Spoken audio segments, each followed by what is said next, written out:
Discurso del Papa Francisco a la Curia Romana por Navidad.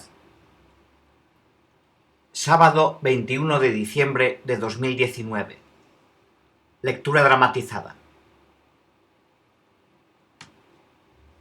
Y el Verbo se hizo carne y habitó entre nosotros. Juan 1:14. Queridos hermanos y hermanas, os doy la cordial bienvenida a todos vosotros. Agradezco al cardenal Angelo Sodano las palabras que me ha dirigido y sobre todo deseo expresarle mi gratitud, también en nombre de los miembros del Colegio Cardenalicio, por el valioso y oportuno servicio que ha realizado como decano durante tantos años, con disponibilidad, dedicación, eficiencia y gran capacidad organizativa y de coordinación.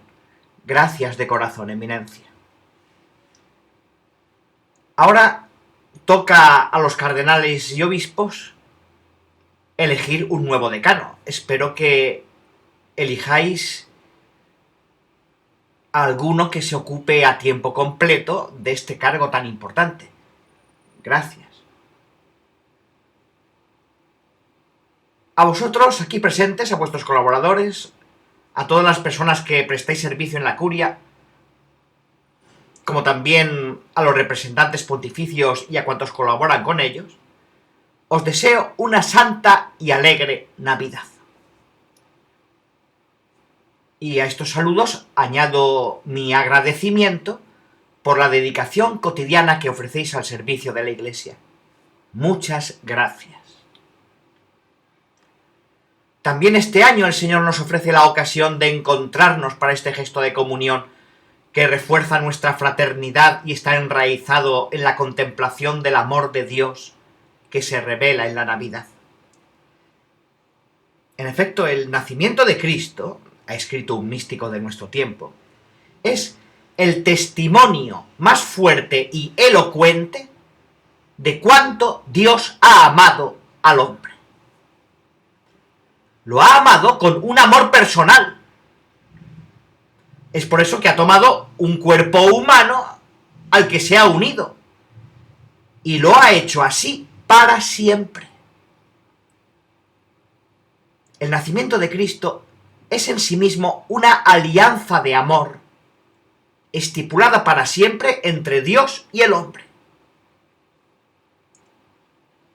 Y San Clemente de Alejandría afirma: por esta razón, el Hijo en persona vino a la tierra, se revistió de humanidad y sufrió voluntariamente la condición humana. Quiso someterse a las condiciones de debilidad de aquellos a quienes amaba, porque quería ponernos a nosotros a la altura de su propia grandeza. Fin de cita.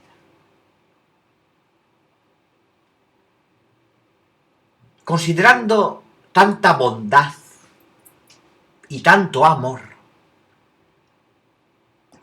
el intercambio de saludos navideños es además una ocasión para acoger nuevamente su mandamiento: como yo os he amado, amaos también unos a otros. En esto conocerán todos que sois discípulos míos, si os amáis unos a otros. Juan 13, 34, 35. Aquí, de hecho, Jesús no nos pide que lo amemos a Él como respuesta a su amor por nosotros. Más bien nos pide que nos amemos unos a otros con su mismo amor. Nos pide, en otras palabras, que seamos semejantes a Él, porque Él se ha hecho semejante a nosotros. Que la Navidad, por tanto, como exhortaba el santo cardenal Newman, nos encuentre cada vez más parecidos a quien en este tiempo se ha hecho niño por amor a nosotros. Que cada nueva Navidad nos encuentre más sencillos, más humildes, más santos, más caritativos, más resignados, más alegres, más llenos de Dios. Fin de cita. Y añade, este es el tiempo de la inocencia, de la pureza, de la ternura, de la alegría y de la paz. Fin de cita. El nombre de Newman también nos recuerda a una afirmación suya muy conocida, casi un aforismo, que se encuentra en su obra El desarrollo de la doctrina cristiana, que histórica y espiritualmente se coloca en la encrucijada de su ingreso en la Iglesia Católica. Dice así: aquí, sobre la tierra, vivir es cambiar, y la perfección es el resultado de muchas transformaciones. Fin de cita. No se trata, obviamente, de buscar el cambio por el cambio, o de seguir las modas, sino de tener la convicción de que el desarrollo y el crecimiento son la característica de la vida terrena y humana, mientras, desde la perspectiva del creyente, en el centro de todo está la estabilidad de Dios. Para Newman, el cambio era conversión, es decir, una transformación interior. La vida cristiana, en realidad, es un camino, una peregrinación. La historia bíblica es todo un camino, marcado por inicios y nuevos comienzos, como para Abraham,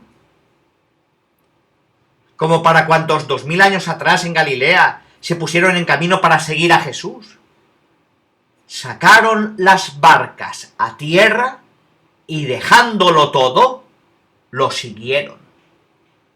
Lucas 5:11. Desde entonces, la historia del pueblo de Dios, la historia de la Iglesia, está marcada siempre por partidas, desplazamientos, cambios. El camino, obviamente, no es puramente geográfico, sino sobre todo simbólico.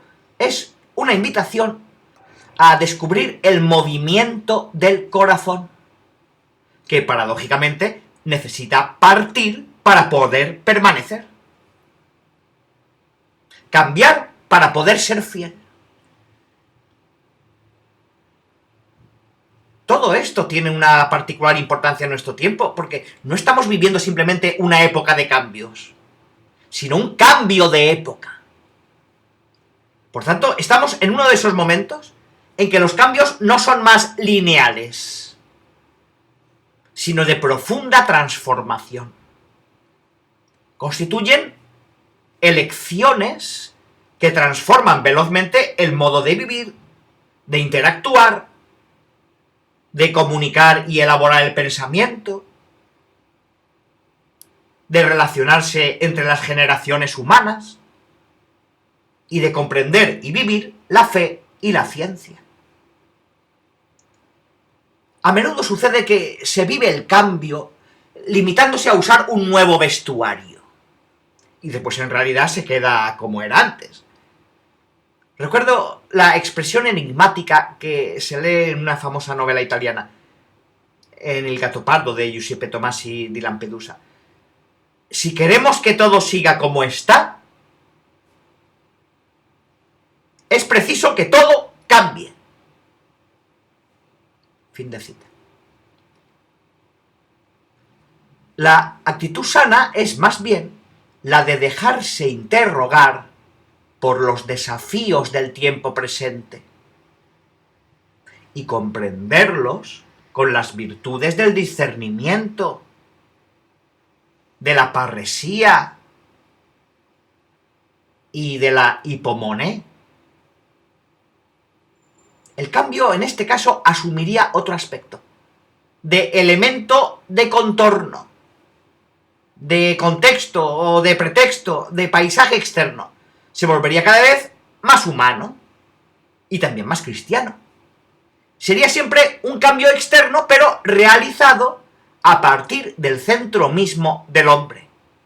Es decir, una conversión antropológica, como se lee en la Veritatis Gaudium.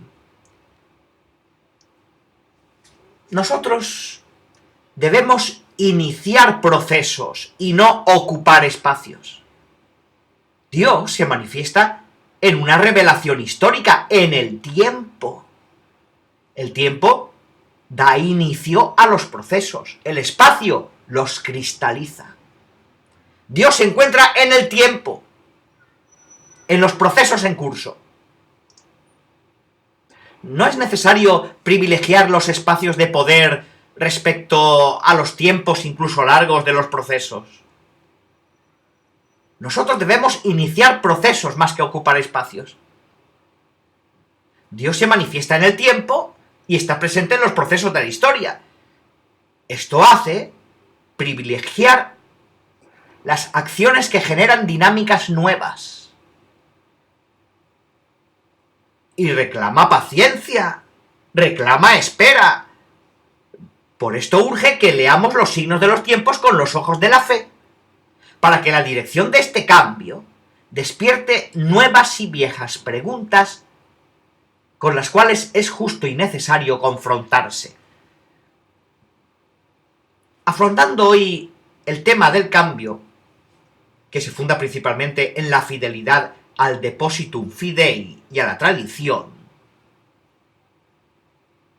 deseo volver sobre la actuación de la reforma de la Curia Romana, reiterando que dicha reforma no ha tenido nunca la presunción de hacer como si antes no hubiese existido.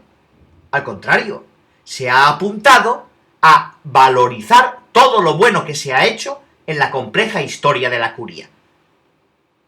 Es preciso valorizar la historia para construir un futuro que tenga bases sólidas, que tenga raíces y por ello pueda ser fecundo. Apelar a la memoria no quiere decir anclarse en la autoconservación, sino señalar la vida y la vitalidad de un recorrido en continuo desarrollo. La memoria no es estática, es dinámica. Por su naturaleza implica movimiento.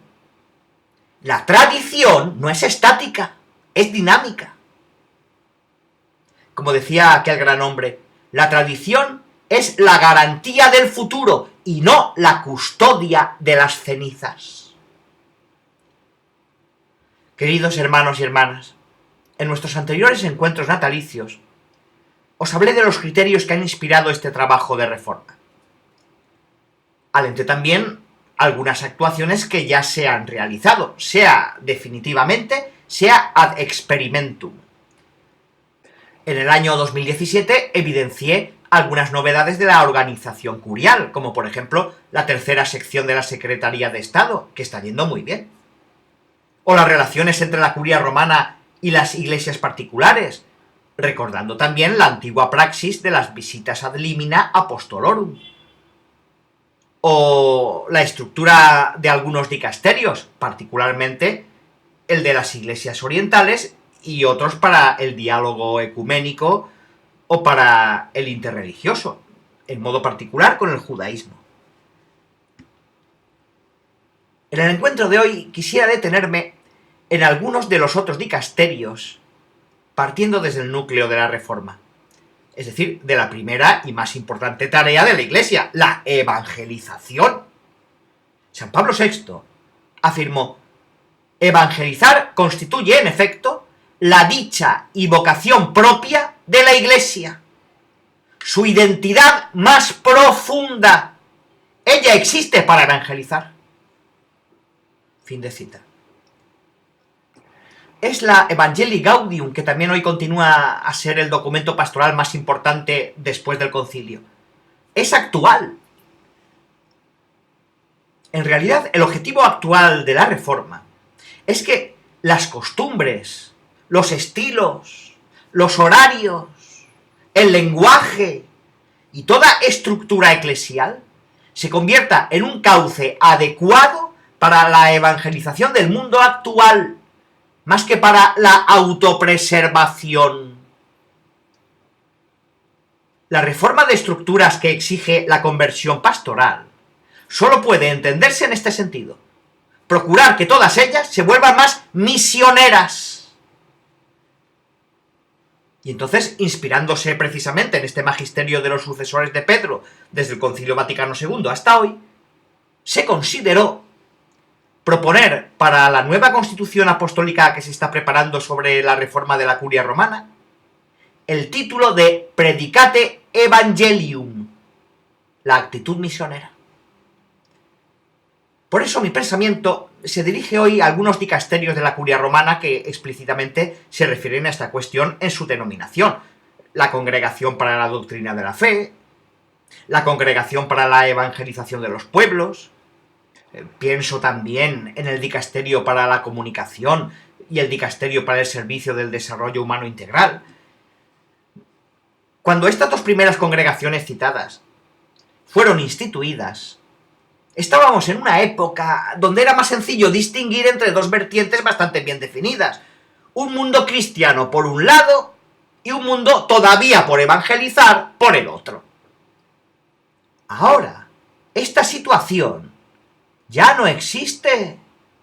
No se puede decir que las poblaciones que no han recibido el anuncio del Evangelio viven solo en los continentes no occidentales, sino que se encuentran en todas partes, especialmente en las enormes conglomeraciones urbanas, que requieren una pastoral específica. En las grandes ciudades necesitamos otros mapas, otros paradigmas que nos ayuden a reposicionar nuestros modos de pensar y nuestras actitudes. Hermanos y hermanas, no estamos más en la cristiandad. ¡No más!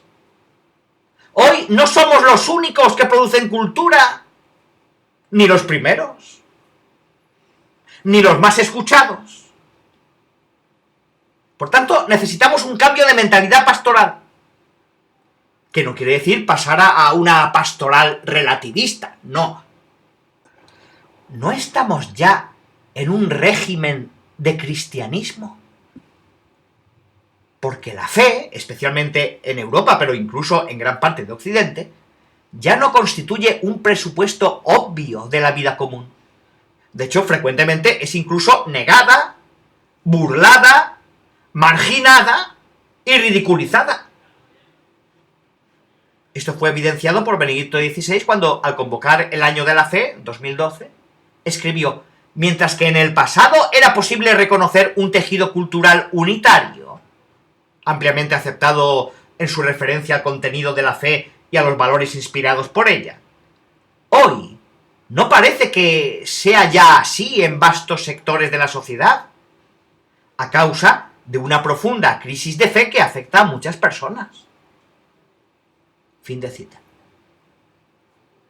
Y por eso fue instituido en el año 2010 el Pontificio Consejo para la Promoción de la Nueva Evangelización, para promover una renovada evangelización en los países donde ya resonó el primer anuncio de la fe y están presentes iglesias de antigua fundación, pero que están viviendo una progresiva secularización de la sociedad y una especie de eclipse del sentido de Dios, que constituyen un desafío a encontrar medios adecuados para volver a proponer la perenne verdad del Evangelio de Cristo. Muchas veces he hablado con algunos de vosotros, pienso en 5 países que han llenado el mundo de misioneros, y os he dicho cuáles son, y hoy no tienen recursos vocacionales para ir hacia adelante. Y este es el sentido del mundo actual. La percepción de que el cambio de época pone serios interrogantes a la identidad de nuestra fe no ha llegado, por cierto, improvisadamente.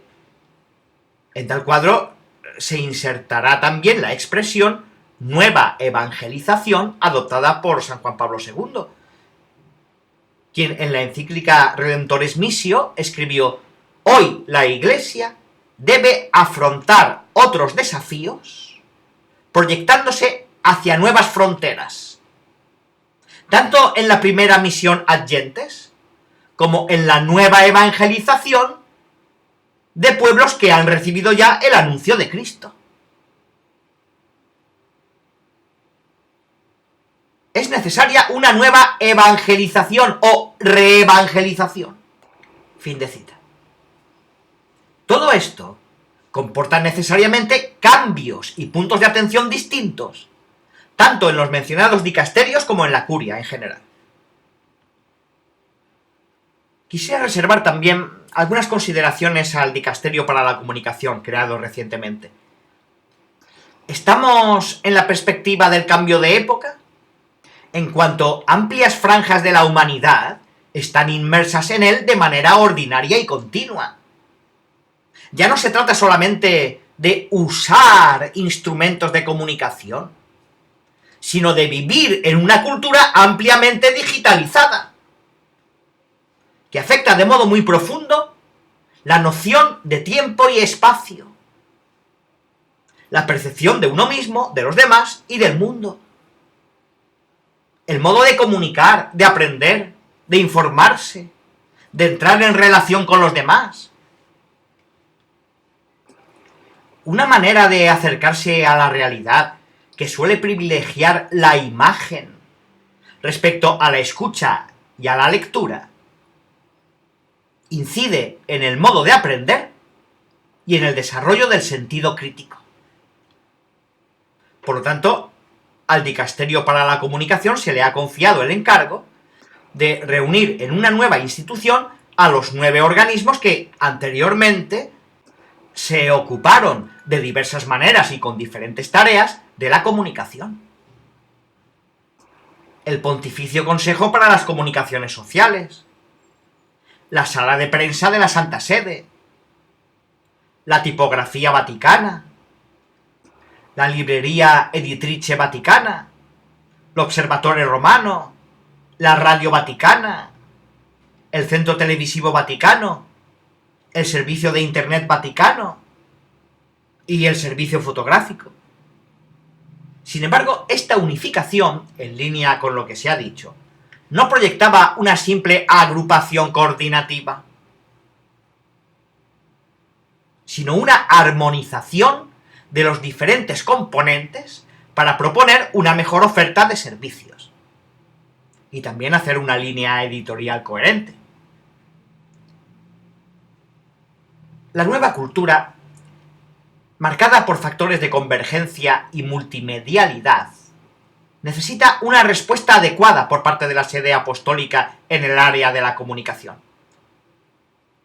Hoy, con respecto a los servicios diversificados, prevalece la forma multimedia.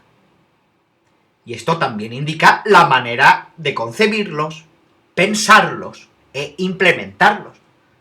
Todo esto implica, junto con el cambio cultural, una conversión institucional y personal para pasar de un trabajo de departamentos cerrados, que en el mejor de los casos ofrecía una cierta coordinación, a un trabajo intrínsecamente conectado, en sinergia.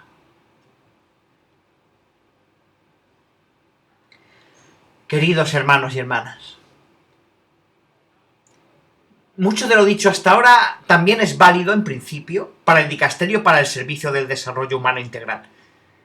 También este se instituyó recientemente para responder a los cambios surgidos a nivel global, reuniendo 4 pontificios consejos anteriores: Justicia y Paz, Cor Unum, Pastoral para Migrantes y Operadores de la Salud. La coherencia de las tareas encomendadas a este dicasterio se recuerda brevemente en el exordio del motu proprio Humanam Progressionem, que lo estableció. Cita: en todo su ser y obrar, la Iglesia está llamada a promover el desarrollo integral del hombre a la luz del Evangelio. Este desarrollo se lleva a cabo mediante el cuidado de los inconmensurables bienes de la justicia, la paz y la protección de la creación. Fin de cita. se lleva a cabo en el servicio a los más débiles y marginados, especialmente a los migrantes forzados, que en este momento representan un grito en el desierto de nuestra humanidad. Por lo tanto, la Iglesia está llamada a recordar a todos que no se trata solo de cuestiones sociales o migratorias, sino de personas humanas, de hermanos y hermanas, que hoy son el símbolo de todos los descartados de la sociedad globalizada. Está llamada a testimoniar que para Dios nadie es extranjero o excluido. Está llamada a despertar las conciencias adormecidas en la indiferencia ante la realidad del mar Mediterráneo, que se ha convertido para muchos, demasiados, en un cementerio.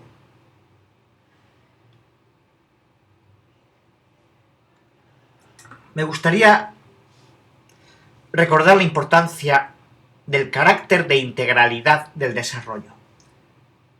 San Pablo VI afirmó que el desarrollo no se reduce al simple crecimiento económico. Para ser auténtico debe ser integral, es decir, promover a todos los hombres y a todo el hombre. En otras palabras, arraigada en su tradición de fe y remitiéndose en las últimas décadas a las enseñanzas del Concilio Vaticano II, la Iglesia siempre ha afirmado la grandeza de la vocación de todos los seres humanos que Dios creó a su imagen y semejanza para que formaran una única familia. Y al mismo tiempo ha procurado abrazar lo humano en todas sus dimensiones. Es precisamente esta exigencia de integralidad la que vuelve a proponernos hoy la humanidad que nos reúne como hijos de un único Padre. En todo su ser y obrar, la Iglesia está llamada a promover el desarrollo integral del hombre a la luz del Evangelio.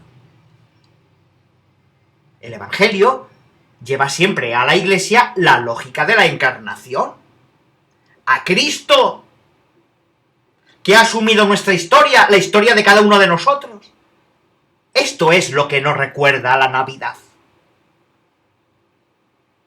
Entonces, la humanidad es la clave distintiva para leer la Reforma. La humanidad llama, interroga y provoca. Es decir, llama a salir y no a temer el cambio. No olvidemos que el niño recostado en el pesebre tiene el rostro de nuestros hermanos y hermanas más necesitados, de los pobres, que son los privilegiados de este misterio, y a menudo aquellos que son más capaces de reconocer la presencia de Dios en medio de nosotros. Queridos hermanos y hermanas, se trata, por lo tanto, de grandes desafíos y equilibrios necesarios, a menudo difíciles de lograr, por el simple hecho de que en la tensión entre un pasado glorioso y un futuro creativo y en movimiento, se encuentra el presente, en el que hay personas que irremediablemente necesitan tiempo para madurar. Hay circunstancias históricas que se deben manejar en la cotidianidad, puesto que durante la Reforma el mundo y los eventos no se detienen. Hay cuestiones jurídicas e institucionales que se deben resolver gradualmente, sin fórmulas mágicas ni atajos. Por último está la dimensión del tiempo y el error humano, con los que no es posible ni correcto no lidiar, porque forman parte de la historia de cada uno. No tenerlos en cuenta significa hacer las cosas prescindiendo de la historia de los hombres. Vinculada a este difícil proceso histórico, siempre está la tentación de replegarse en el pasado incluso utilizando nuevas formulaciones, porque es más tranquilizador, conocido y seguramente menos conflictivo. Sin embargo, también esto forma parte del proceso y el riesgo de iniciar cambios significativos. Aquí es necesario alertar contra la tentación de asumir la actitud de la rigidez que proviene del miedo al cambio y termina diseminando con límites y obstáculos el terreno del bien común, convirtiéndolo en un campo minado de incomunicabilidad y odio. Recordemos siempre que detrás de toda rigidez hay un desequilibrio. La rigidez y el desequilibrio se alimentan entre sí. Es un círculo vicioso. Y hoy esta tentación de la rigidez se ha convertido muy actual. Queridos hermanos y hermanas, la curia romana no es un cuerpo desconectado de la realidad, aun cuando el riesgo siempre esté presente, sino que debe ser entendida y vivida en el hoy del camino recorrido por todos los hombres y mujeres en la lógica del cambio de época. La curia romana no es un edificio o un armario lleno de trajes que ponerse para justificar un cambio. La curia romana es un cuerpo vivo. Y lo es tanto más cuanto más vive la integralidad del Evangelio.